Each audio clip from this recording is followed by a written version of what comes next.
The ultimate Suisui guide. Weapons, sequence, echoes, substat, teams and gameplay. Let's go!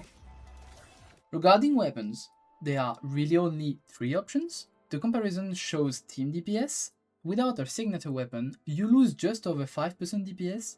Note that for variation, a single copy is enough, as a full rotation won't need any extra concerto energy anyway, though it might help depending on the context.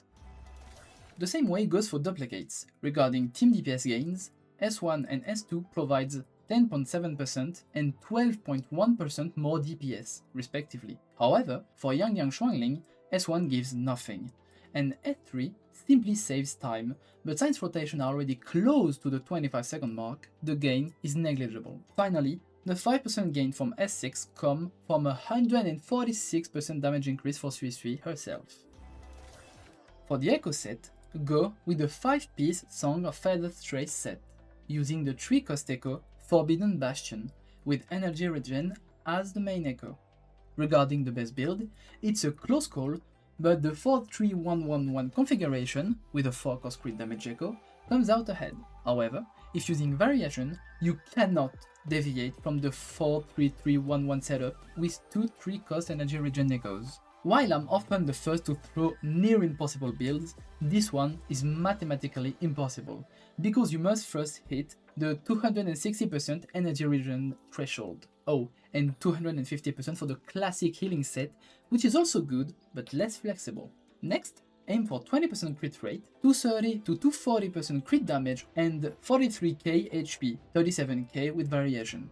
Damage bonus and attack are useless, as the majority of her damage comes from her intro skill, which scales based on HP. Finally, here are the stat gains per substat once you hit the target. Crit damage and HP% are the stats to prioritize if you want to perfect your Suisui. Just remember to maintain 260% energy recharge while doing so, which requires around 4 to 5 energy regen substat.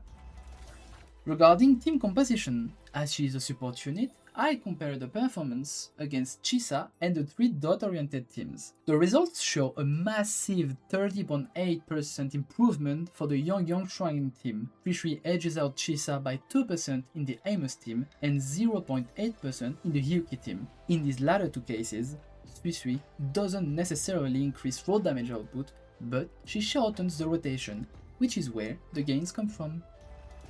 By the way, my calculations suggest that the Yangyang team deals a solid 50% more DPS than the Hyuki and Amos teams. I'm not 100% certain about my dot calculation yet, but even so, it's not going to suddenly add a million DPR to those 2 teams. Her gameplay is typical of a support, very straightforward. Intro, followed by skill, then spamming basic attacks until your 40 gauge is full, to use the liberation and outro. The only nuance is dodging right after the skill hits to save a bit of time. That's optional. We use the skill specifically because the plunge attack takes too long. When starting a fight with her, you'll want to chain basic attack, then use the skill as soon as it glows, followed by the standard basic attack and liberation rotation. Don't forget to use her echo. There is no specific requirement for when, but the easiest time is during the basic attack spam. Suisui feels great to play and maximizes her buff potential when paired with the game's current top DPS. I imagine she could also fully buff a future Electrode DPS, though that's just speculation. It's also possible that the Yangyang Suisui combo is an outlier simply because it's too powerful. Now, what do you think of Suisui? Hit subscribe and see you next time! Bye bye!